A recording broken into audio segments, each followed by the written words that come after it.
conflicto, ¿verdad? Dice que es una situación que implica un problema, una dificultad que genera enfrentamientos, generalmente entre dos partes, ¿verdad? Cuyos intereses, valores y pensamientos tienen posiciones distintas. Aquí dice generalmente entre dos partes, pero recuérdense que el conflicto puede hacer que intervengan más personas, no necesariamente sean dos. Incluso acá abajo también dice, ¿verdad?, de que muchas veces también tenemos conflictos con nosotros mismos, ¿verdad?, que es algo inherente al ser humano y en donde nos encontramos inmersos en diferentes conflictos, ¿verdad? No solo con otras personas, dice, sino que con nosotros mismos. Entonces, eso es la definición de conflicto. Acá tenemos que es un conflicto, ¿verdad? Está visualizado lo que es un conflicto. Aquí tenemos que es un problema. Dice lo que mencionábamos en la presentación anterior, ¿verdad?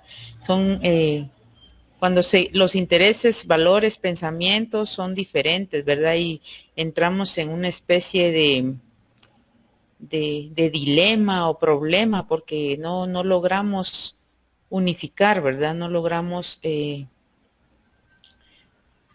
ponernos de acuerdo.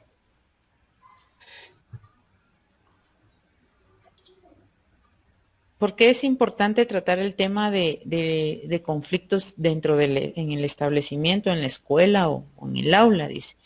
Por su naturaleza social, la escuela es donde surgen los primeros conflictos entre los niños, por lo que deben sentarse las bases para el entendimiento del conflicto como algo natural y cuya solución debe ser siempre pacífica, obedeciendo a los principios democráticos que rigen nuestra sociedad, teniendo en cuenta la repercusión en la convivencia actual y futura. Entonces, es en la escuela en donde nosotros vamos a sentar las bases, vamos a dar lineamientos, vamos a enseñar con el ejemplo, vamos a tantas cosas, ¿verdad? Para que el niño maneje, para que el niño resuelva sus conflictos o lo que le genere problemas con sus compañeros. Recuérdense que en las aulas se da mucho el conflicto, ¿verdad? El problema todos los días. Yo me imagino que a ustedes les pasa también. Todos los días hay quejas de niños que no se ponen de acuerdo en algo o que por X o Y situación ya se molestan unos con otros. Entonces, por eso es que es importante que en la escuela se trate la resolución de conflictos, porque de ahí, de la manera en que ustedes como docentes enseñen a los niños a resolverlos, de esa manera van a tener repercusiones en su vida futura, ¿verdad? Cuando ya lleguen a una etapa adulta, podríamos decir, ¿verdad? Todo va a depender de la manera en que nosotros como maestros los orientemos a la resolución de conflicto. Así también tiene mucho que ver la manera en la que los padres, ¿verdad?, los orientan también.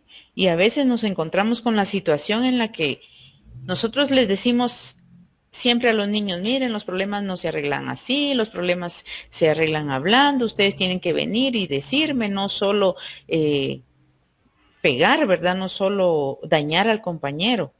El problema está en que no hay diferencia entre lo que le decimos nosotros en la escuela y lo que los padres les dicen en la casa, porque muchas veces en casa lo que hacen es decirles, no, si te molestan o si te hacen o si te dicen, vos pega, vos no te dejes, vos esto, vos lo otro, ¿verdad? Entonces el niño ahí, de hecho, en ese momento ya se encuentra él en un conflicto, ¿verdad? Porque no sabe él, bueno, por un lado están mis papás y por el otro está la maestra, ¿verdad? Entonces, desde ahí es que el niño ya empieza a experimentar conflictos y nuestra labor, pues, como les dije, es enseñarles, ¿verdad? Con el ejemplo. Pero también enseñar con el ejemplo no es venir y decir, no, que mira, que tenés que hablar tranquilo, tenemos que solucionar la situación, venir, platiquemos y todo. Y de repente el niño ve a la maestra gritando y dando aquellos grandes gritos a los demás niños X o Y situación, ¿verdad? Entonces también se está contradiciendo en lo que está diciendo y lo que el niño está observando que la maestra está haciendo, ¿verdad? Recuérdense que ustedes son el ejemplo, ustedes son la figura del niño en la escuela y para a futuro también, ¿verdad? El niño muchas veces guarda en su mente muchas experiencias que ha vivido de niño. Yo leí por ahí en alguna de sus actividades, ¿verdad? Sus experiencias como, que tuvieron ustedes de niñas, experiencias que las han marcado, ¿verdad? De igual manera, nosotros marcamos a los niños, nosotros hacemos una diferencia en los estudiantes, ¿verdad? Luego dicen los tipos de conflicto. ¿Sí? Acá tenemos tres tipos de conflicto, que esos, yo sé que ustedes lo leyeron, ¿verdad? Que están en su documento. Está el tipo real, el irreal y el inventado.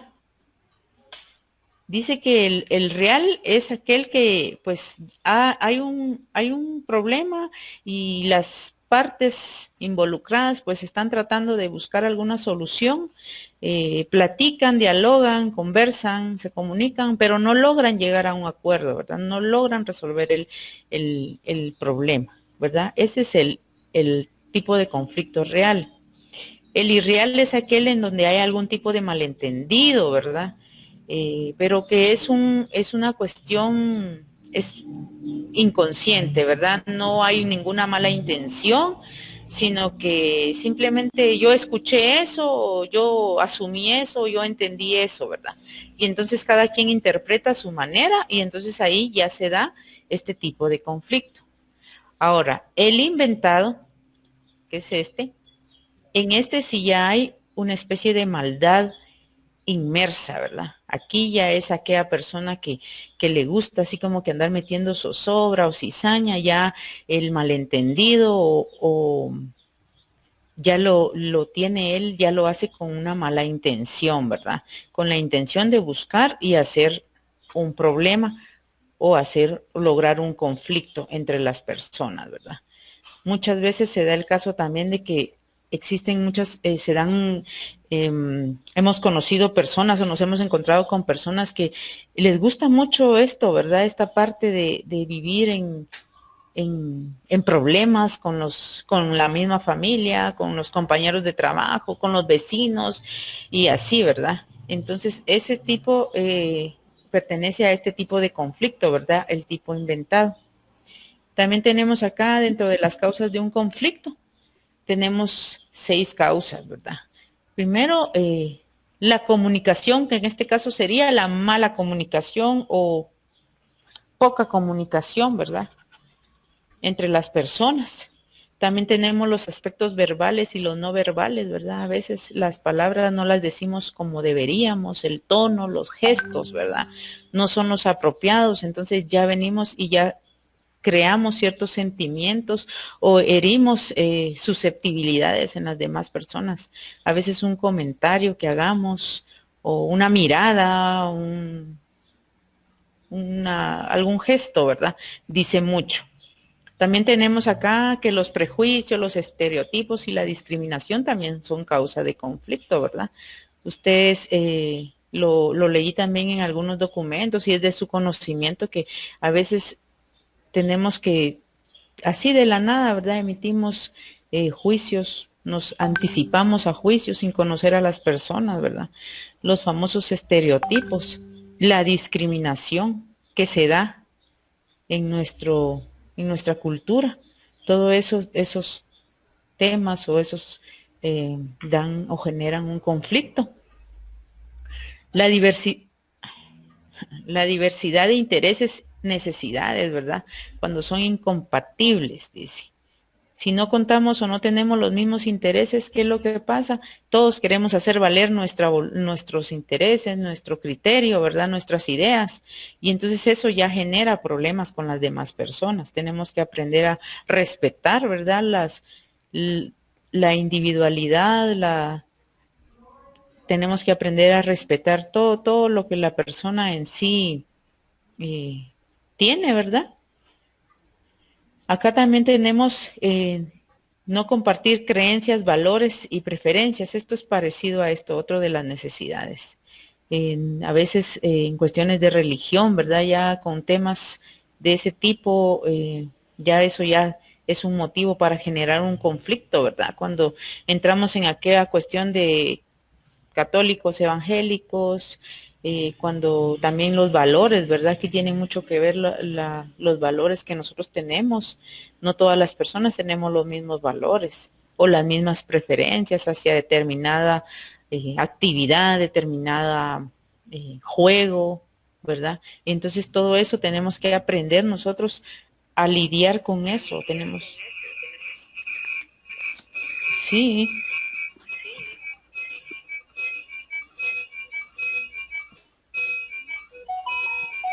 tenemos también acá los conflictos estructurales.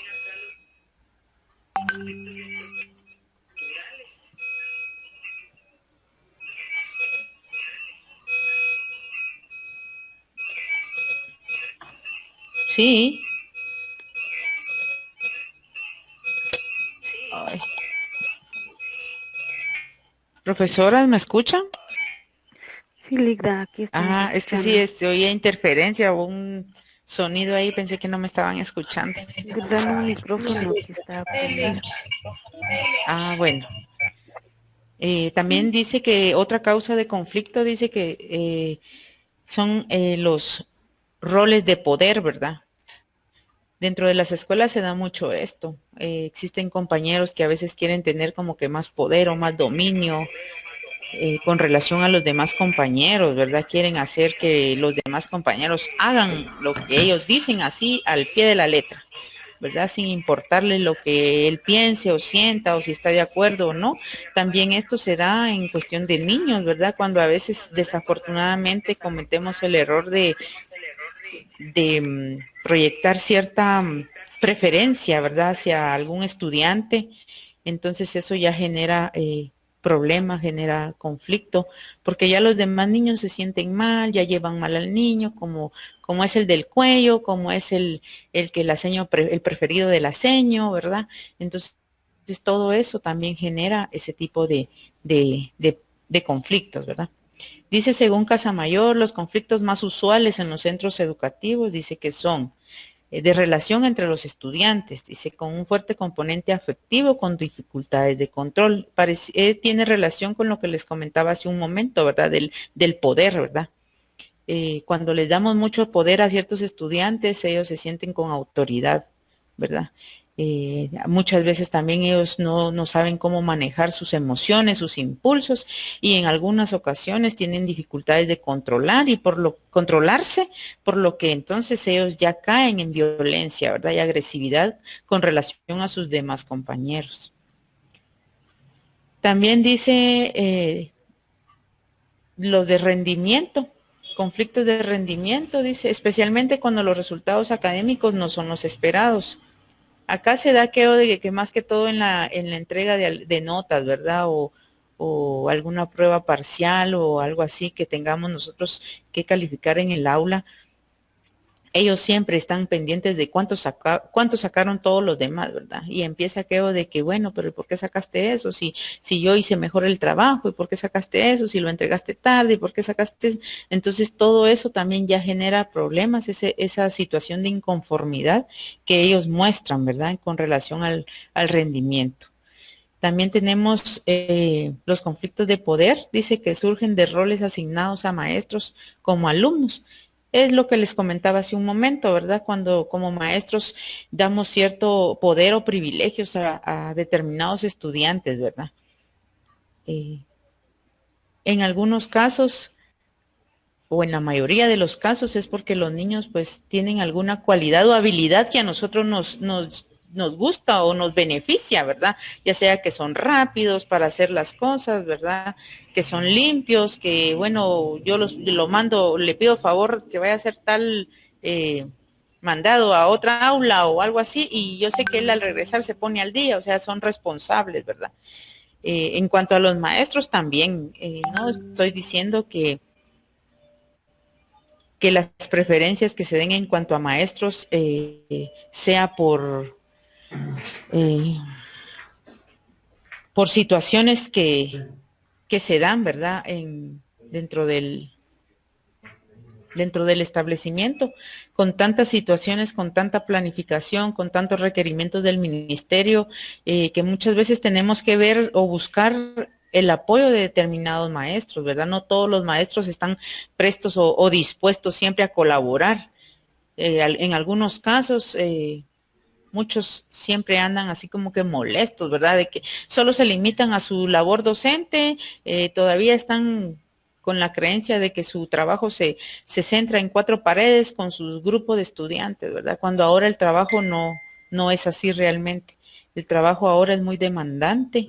El trabajo en las escuelas implica muchas funciones, muchas actividades, mucho delegar a los compañeros, ¿verdad?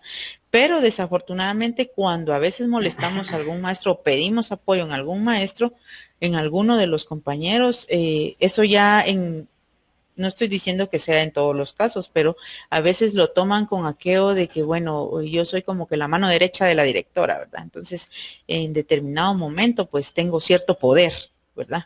Entonces, ¿cómo quedan los demás maestros con relación a esto? ¿Verdad? Entonces yo pienso que una de las situaciones o cómo se debería manejar mejor esto es rotando, ¿verdad? Rotando funciones de manera que todo el personal o todos los maestros se involucren en todas las funciones del establecimiento, ¿verdad? Para que vean que no es cuestiones de preferencias, no es cuestión de que le doy el poder a determinado maestro, sino que son actividades, son requerimientos del ministerio que debemos de cumplir, ¿verdad? No podemos venir y decir, miren, no lo cumplo porque no quiero, porque no puedo, ¿verdad? Tenemos que buscar el tiempo, tenemos que buscar el espacio, el momento y todo, porque está el trabajo y tenemos que cumplir, ¿verdad? Con relación a los conflictos de identidad, dice, surge de las relaciones entre los roles de los maestros y los alumnos relacionados con situaciones a futuro y a la concepción del trabajo del maestro, ¿verdad? Acá más que todo va enfocado a qué es lo que yo quiero, qué metas, qué proyectos tengo, ¿verdad? A futuro, tanto en maestros como en los estudiantes. Acá tenemos los pasos para la resolución de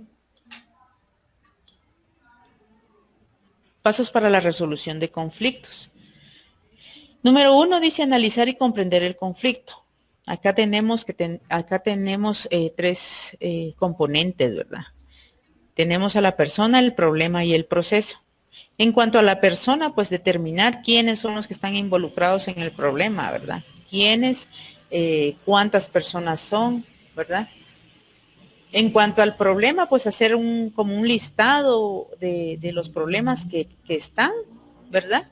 Para ya determinar cuál es el principal, por decirles, el que está generando el conflicto entre las personas.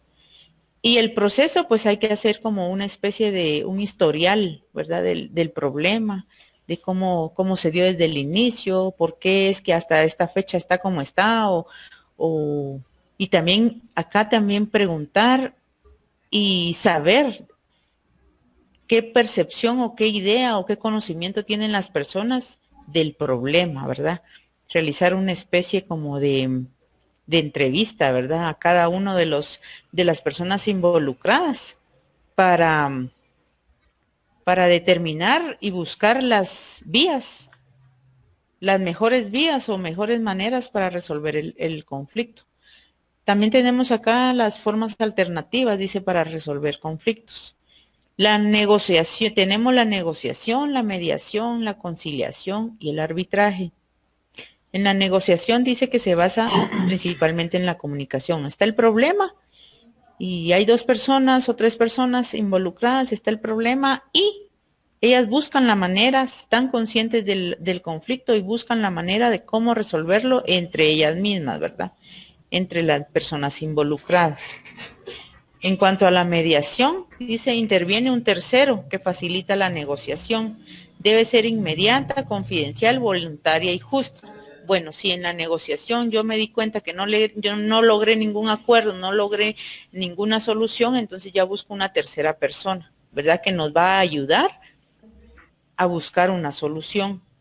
Dice que debe ser inmediata el problema, no debemos esperar mucho tiempo, ¿verdad? Si el problema fue hoy, tratar la manera de que hoy mismo buscar a la persona que nos apoye en cuanto a esta forma para resolver el problema. Debe ser confidencial, dice, quiere decir que no va a andar la persona diciendo, ¿verdad? Lo que se trate, no lo va a andar divulgando. Y las personas involucradas tienen que estar conscientes, ¿verdad? De la situación y aceptar pues que no pudieron resolver y que necesitan la intervención de otra persona. Esta persona tiene que ser voluntaria y tiene que actuar lo más justa posible, ¿verdad? De manera de que las partes involucradas pues queden conformes con la solución y que queden satisfechas, ¿verdad? Para que no se dé un problema futuro y el problema pues quede ahí, ¿verdad? Como personas adultas, en el caso de los adultos, ¿verdad? Eh, debemos aprender a superar las situaciones, ¿verdad? Y también debemos aprender a que no siempre vamos a tener la razón y que necesitamos de opiniones de otras personas porque a veces no logramos ver desde nuestra perspectiva, no logramos ver la solución o el problema como lo ve una persona de fuera, ¿verdad? También tenemos acá otra de las formas de la conciliación. Dice que acá interviene un conciliador, dice, y ayuda a negociar. Escucha por separado las partes, ¿verdad? Sin opinar.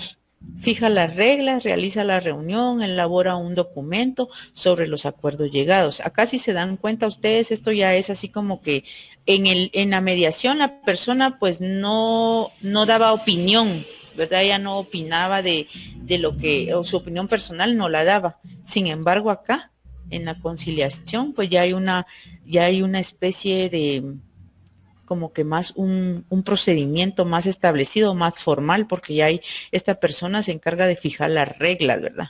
De decir, bueno, eh, por ejemplo, dónde nos vamos a reunir, qué tema cuál va a ser el tema a tratar, en cuánto tiempo vamos a tener para la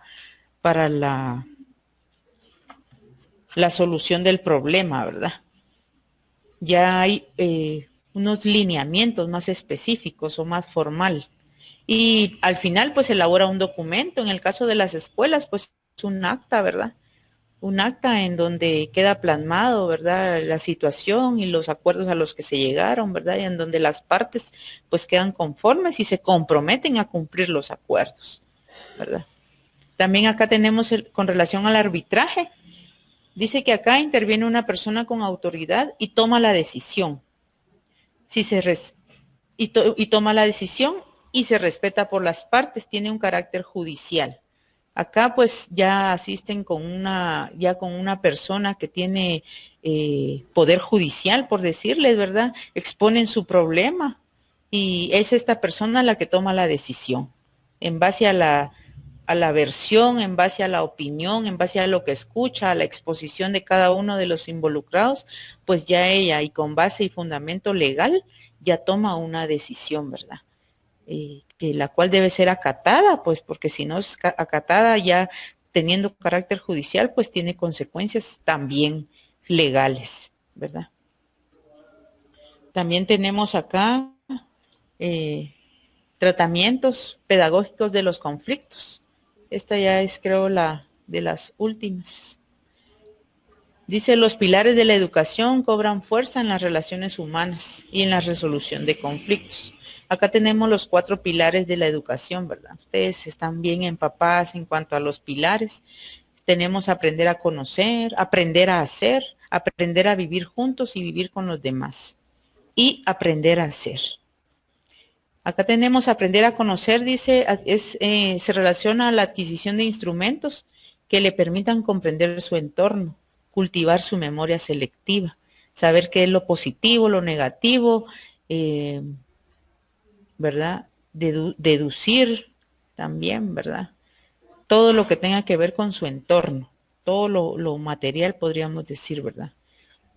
Aprender a hacer. Aquí tenemos más que todo que poner en práctica los conocimientos que hemos adquirido a lo largo de nuestra educación, por decirles, y la manera en cómo influimos en el propio contexto. ¿verdad? Hacer cambios significativos en nuestro contexto o en nuestro entorno. Aprender a vivir juntos, a vivir con los demás. Aquí tenemos que nosotros que participar y cooperar, respetar valores, respetar la diversidad, comprender a los demás, tener empatía, ¿verdad? Trabajar en cuanto a la paz, utilizar espacios de democracia. No es aquello de que, bueno, yo voy a hacer aquí se va a hacer lo que yo digo y punto, ¿verdad? No. Tenemos que aprender a vivir juntos, dice, a compartir, a convivir. Y el último que es aprender a ser, que es la unión del cuerpo, mente, inteligencia, sensibilidad, imaginación y creatividad para contribuir al desarrollo completo del hombre, ¿verdad? Básicamente estos son los pilares que tienen que ver demasiado en las relaciones humanas y en la resolución de conflictos, ¿verdad? Acá tenemos las propuestas, casi no se ve. Propuestas de intervención educativa, dice. Acá tenemos cómo nosotros como maestras vamos a intervenir o cómo vamos a tratar este tema de resolución de conflictos con los padres de familia, ¿verdad? O en el establecimiento. Número uno, pues tenemos que aprovechar las reuniones de padres de familia cuando se les convoca para alguna situación, ya sea entrega de notas o alguna convocatoria que se haga por medio de la OPF o el ministerio, ¿verdad? Que a veces realiza capacitaciones a los padres de familia, charlas para padres. Entonces, aprovechar esos espacios, ¿verdad? Para tratar temas con relación a la asertividad, a la obediencia, al respeto, a los valores, ¿verdad? A la disciplina, todos esos temas que ayuden a minimizar los conflictos dentro del establecimiento. También tenemos que toda sanción debe relacionarse de manera directa con el hecho y ser comprendida por los implicados y familias. Acá pues toda sanción que nosotros como maestros impongamos a los estudiantes basados dentro de lo que permite la ley, ¿verdad? Porque ahora pues ya no es como antes, que antes el maestro venía y él ponía su sanción o su consecuencia, ¿verdad? Como él pensaba, ¿verdad? O lo que a él le había funcionado en determinados momentos. Ahora no, ahora tenemos que basarnos en todo momento en lo que establece la ley y todo debe ser dado a conocer principalmente a los niños y a las familias de estos, ¿verdad? Los papás, a los encargados. También tenemos acá toda conducta, dice, ya sea que ponga en peligro, que sea un peligro, una amenaza o que muestre rebeldía, que esté observada y que sea contraria a las normas de convivencia, debe ser corregida y comunicada a los padres. Esto está dentro del reglamento de convivencia, ¿verdad? Toda mala conducta que los niños evidencien dentro del aula o dentro del establecimiento debe ser comunicada inmediatamente a los padres de familia y debe ser corregida también, ¿verdad? Elaborar normas de convivencia aceptadas por toda la comunidad educativa. Acá podríamos, yo en el aula que estuvimos en nuestra primera sesión, ¿verdad? Sí logré ver, no sé si ustedes se recuerdan de unas normas de convivencia que estaban dentro del aula, que decía guardar silencio, respetar a los compañeros, pedir la mano cuando queramos hablar, no salirse de clase. Algunas cosas recuerdo, ¿verdad? Todo eso son normas de convivencia aceptadas que siempre que nos funcionen y que respeten y que no salga dentro de lo que establece la ley, los mismos estudiantes pueden proponer, ¿verdad? Esto es muy bueno, trabajar estas normas de convivencia y que salgan de ellos mismos, así como que, bueno, ¿qué les gustaría a ustedes para mantener el orden en la clase? ¿O qué piensan ustedes con respecto a esto?